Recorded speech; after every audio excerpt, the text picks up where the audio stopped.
मैं लाश नायक अशोक कुमार, गांव तिगडाना, जिला भिवानी, हरियाणा का रहने वाला हूं और कारगिल युद्ध का एक घायल सैनिक हूं। और इस कारगिल युद्ध की शुरुआत मेरी बटालियन 16 ग्रेनेडियर से ही हुई थी। सबसे पहले मेरी बटालियन 16 ग्रेनेडियर के 4 जवान 8 मई को शहीद हुए थे, जिस पर पाकिस्तान ने घात लगाकर हमला कर दिया था और 7 उसमें जख्मी हुए थे। और यहाँ से कारगिल युद्ध की शुरुआत हुई थी। और ये जो कारगिल की लड़ाई है, मैंने शुरू से आखिर तक लड़ी है और कई बार मैंने दुश्मन पर हमला किया है और कई बार पाकिस्तान के अटैक विफल किए हैं।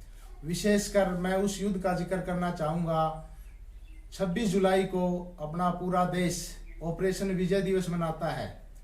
25 जुलाई को 5-3-6-3 सैडल रिज पर अंतिम और निर्णायक युद्ध लड़ा गया था और वह युद्ध लड़ने का मुझे सौभाग्य मिला।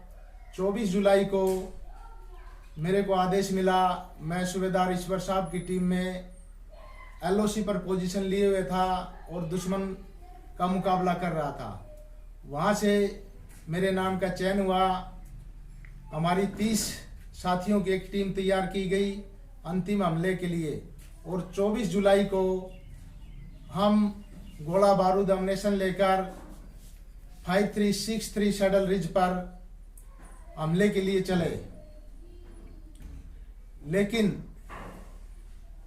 जैसे ही हमने दुश्मन पर हमला किया, दुश्मन को जानकारी लग चुकी थी, वह वहां से भाग खड़ा हुआ और हम बड़े खुश थे। हमारी कोई कैजुअलिटी नहीं हुई थी कि हमने ये चोटी फतेह कर ली और हमारा कोई भी नुकसान नहीं हुआ। लेकिन जैसे ही 25 जुलाई की सुबह हुई तो हम हैरान थे। हम चारों तरफ से पाकिस्तान से घिर चुके थे। हमारे 3 तरफ ऊंची पहाड़ियों पर 200-250 पाकिस्तान की सेना के जवान पोजीशन लिए हुए बैठे थे और सामने उनका बेस कैंप दिखाई दे रहा था और उनके वहीं 200-250 के करीब कमांडो हवाई जहाज से लैंड हुए और 25 जुलाई को उन्होंने हमारी तरफ एडवांस करना शुरू कर दिया। लेकिन जैसे ही 25 जुलाई को शाम को 4 बजे वो हमारे फायरिंग रेंज में पहुंचे तो हमने उन पर अचानक धुआंधार फायरिंग कर दी, जिससे उनका काफ़ी नुकसान हुआ। फिर वह छोटी छोटी टुकड़ी बनाकर 2-2, 3-3 के ग्रुप बनाकर हमारी तरफ आगे बढ़ने लगे और लगभग 25 जुलाई को शाम को 6 बजे तक मेरे कई साथी शहीद हो चुके थे और काफ़ी जख्मी हो चुके थे और गोला बारूद ख़त्म होने की वजह से मेरे कुछ साथी पीछे पोजीशन ले चुके थे। अभी भी उसी टॉप पर मैं, विजेंदर, ईश्वर, नसीब 4 साथी डटे हुए थे और हमने फैसला ले लिया था कि हम अंतिम सांस और अंतिम खून का कतरा है जब तक दुश्मन का मुकाबला करेंगे। तो हम दुश्मन पर लगातार निशाने लगा रहे थे। इसी दौरान मेरे 2 साथी सिपाही विजेंद्र कुमार और लैसनायक ईश्वर कुमार, दोनों को कनपट्टी के पास गोली लगी, वह जख्मी हो गए और मैं वहाँ सीनियर था।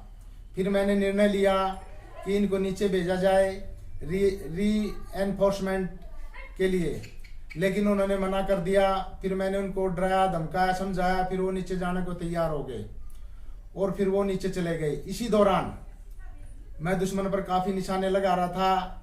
एक गोली मुझे कनपट्टी पे लगी, एक गोली उसी लड़ाई के दौरान मेरे पेट को चीरती हुई निकल गई और कुछ देर के बाद एक बम आर्टी शेलिंग मेरे नज़दीक आके फटा, जिसका एक टुकड़ा मेरी बाई जांघ पर लगा, जिससे मेरी थाई का पूरा मांस दूर जा गिरा और बाई टांग की हड्डी टूटकर बाहर आ गई।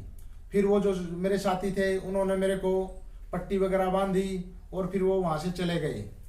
मैं पाकिस्तान पर रुक रुक कर फायरिंग कर रहा था। मेरा काफ़ी गहरी रात हो चुकी थी। मेरा गोला बारूद अम्नेशन ख़त्म होता जा रहा था। मुझे लगा कि दुश्मन अब मुझे कैद करेगा, मुझे अपने आप को ख़त्म कर लेना चाहिए। इसी दौरान पत्थर गिरने लगे, मेरा ध्यान भटक गया। फिर मैं दुश्मन पर फायरिंग करने लगा। कुछ देर बाद में वही विचार, वही परिस्थिति मेरे मन में आई। मैं अपने आप को गोली मारने वाला था। इसी दौरान मेरे चारों तरफ मेरे साथियों की लाशें पड़ी हुई थी, पार्थिव शरीर थे। उनके बीच में एक लड़का हिमाचल का जिसका नाम सुरजीत था, उसकी आंखों में बारूद लगा हुआ था, उसको होश आ गया और वो दुश्मन को, पाकिस्तान को गालियां देने लगा। मेरा भी हौसला बढ़ गया, हमारी दोनों की कुछ बातचीत हुई, फिर मैं फायरिंग करता रहा, वह गालियां देता रहा, हम दुश्मन को भ्रमित करते रहे।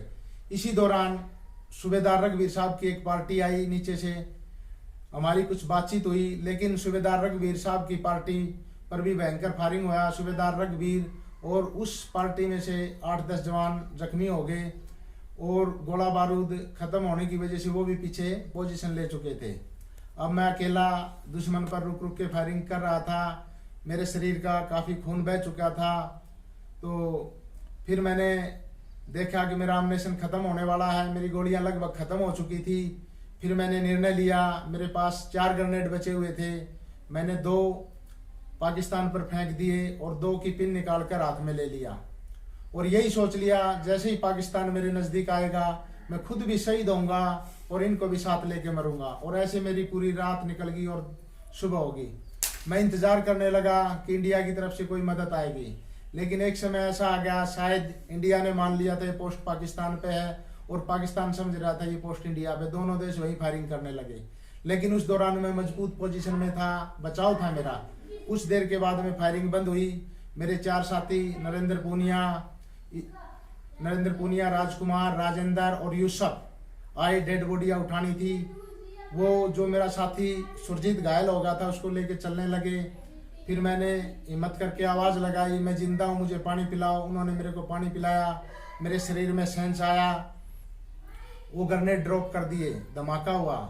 धमाका होने के बाद में फिर दुश्मन ने हम पर ज़बरदस्त फायरिंग कर दिया और जो मेरे 4 साथी लेने आए थे 2 उनमें से जख्मी हो गए और जो सुरजीत था उसके सिर पर पाकिस्तान ने एक बम गिरा दिया, वो शहीद हो गया। वो जो बचे मेरे 2 साथी मेरे को जैसे तैसे उठाते और चलते पहाड़ियों में, तो लगभग 27 तारीख को 25 तारीख को जख्मी होने के बाद में 27 जुलाई को मेरे को पहला ट्रीटमेंट मिला। उसके बाद मेरे को श्रीनगर भेज दिया गया। यहाँ तक कि मेरे घर पे एक्सपायर का टेलीग्राम जा चुका था। श्रीनगर में मेरे घर वाले पहुँच चुके थे, मेरे भाई, मेरे ताऊजी और मेरे दोस्त। फिर मैंने उनको बताया, बातचीत की, उनको तसल्ली मिली, वो घर आए और मेरा आर्मी के भिन्न भिन्न हॉस्पिटलों में लगभग 2 साल तक काफ़ी अच्छा इलाज चला और 11 मार्च 2001 को 7 साल 6 महीने की सर्विस के बाद मुझे सेवानिवृत्त कर दिया। जय हिंद, जय बादशाह।